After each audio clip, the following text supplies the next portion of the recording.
Ik heb hier een reetbalsje. En het ene reetbalsje doe ik in deze hoorn. En het andere balsje doe ik in deze hoorn. En dan blaas ik. En dan verdwijnt dat reetbalsje. En dat komt zo terug in deze hoorn. Het googelen.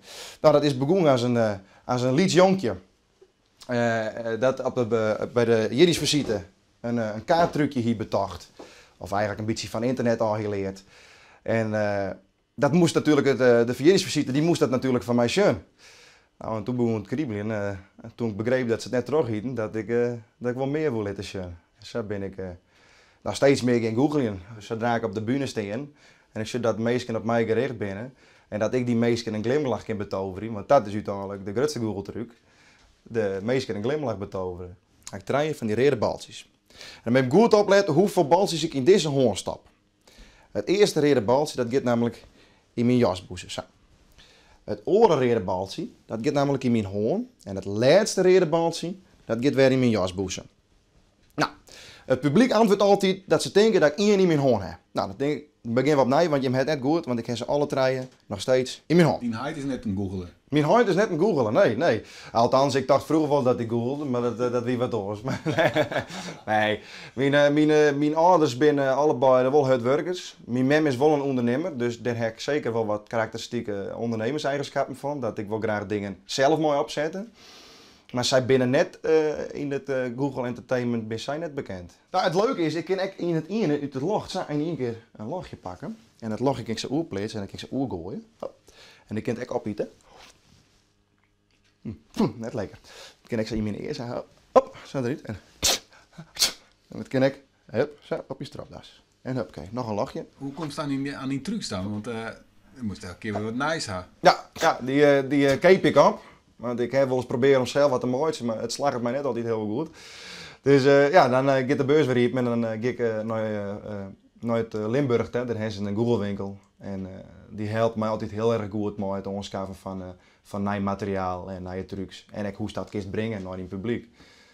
En dan ga ik zelf er altijd even aan de knoei hoe ik het zelf wil. Ja, ja de geeft even die eigen... Ja, met wel even een touch van rit zo. Ja, goochel aan rit. 1, 2, 3. Hop. Ik heb altijd heel erg braaf heel hard werken. En dat is vroeger in de horeca begonnen en daar heb ik een hele lange slag in de Jumbo slaan. Hier in Bals het zelf. Heb ik haast 4 jaar op een grantenafdeling werken. En daar heb ik al mijn centjes van afsparen. En hobbymatig heb ik van al die centjes heb ik mijn Google trucs bij me sparen. En dat was dus een hele dure hobby. En nu is het een prachtig beroep, want mijn contract houdt bij de Jumbo op. Die zeiden, sorry, wij hebben net meer plak voor die nog 4 jaar, de moesten dooruit. En toen dacht ik van, nou dan moet ik mijn Google aanvullen. Ja. Ja, ja. Dus dat is nou die weekendbaan? Ja.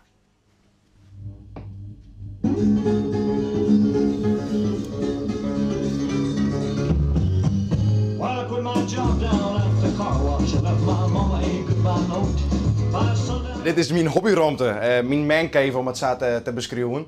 Dit is eigenlijk alles wat je eigenlijk zust. Zo zeggen is mijn sleepkamer eruit. En dus zo had de man van, nou dan moet er wel eens even een goed plak voorkomen en wie ik zelf ook wel om onderdazen. Dus we hebben nu staan wie eigenlijk eerst onze garage. En het is nu mijn eigen hobbyruimte geworden. En in het weekend kunnen we wel eens even stiekem meer een pilsje drinken natuurlijk, dat ontkomt net. Maar voor de rest mijn spullen staan, mijn hobby's. Well, I nearly about starved to death down in Memphis. I run out of money and luck. So I bought me a ride down to Macon, Georgia on an overloaded poultry truck. I thumbed on... Elvis Presley is een grote inspiratiebron voor een behoorlijke terugzettingskracht. Nou, hij wil vroeger graag iets worden. En hij kwam elke keer weer de studio in en elke keer werd hij er weer uitgekopt van, dit is het net. Totdat hij in één keer toch vrij gitaar ging spelen, maar That's Alright My Mama. En toen heeft hij hem toch ontdekt en nou moest je wat er van worden is. Waar kist hem van? Wat oud best? Ik ben nog een jongetje hier. Komt dat dan van die ouders of ik net? Nou, eigenlijk echt net. Misschien ben ik wel in de verkeerde tijd geboren, ik weet het net. Ja, maar ik weet het. Ik vind alles wat de tijd mooi. Als ik in mijn vrije kleren heb, dan heb ik les mijn punts gewoon, mijn speakerjas of mijn leren jack aan. En mijn hier altijd in de vet gaan, dan kom ik er door natuurlijk. Het is omdat mijn baard groen en het volledig is, maar ook zie ik bakkenbaard in de hand. Ja. Nou, kist goed zien, het zwarte baltje zit vast aan het groene baltje en het groene baltje zit vast aan het zwarte baltje. Maar het is best wel vreemd, want eigenlijk zit het rode baltje ook weer vast aan het zwarte baltje en het rode baltje zit ook weer vast aan het groene baltje. Maar dat kon eigenlijk niet, want het zwarte baltje zit vast aan het groene baltje en het groene baltje zit vast aan het zwarte baltje. Maar dat is vreemd, want het gele baltje zit ook weer vast aan het gele baltje en het groene baltje. En het gele baltje zit weer vast aan het zwarte baltje. Tje, wat het mooiste toekomstplan is dat ik mijn ballen er mag kan verzingen. Dat is natuurlijk het allermooiste. Momenteel ben ik bezig met een opleiding als basisschoolleraar. En als het nooit in de showbiz wat wordt, kan ik altijd nog basisschoolleraar worden. Dus dat is altijd mijn backup plan. Maar wat me echt heel mooi lijkt is als ik later een parttime baan in het onderwijs heb. En dan nog even 2 dagen in de week op mag vullen met het entertainment in de Google. Dan word ik heel blij van. Show 'em, son. Nou jongens, bedankt voor alles. Ik neem me nog even hier.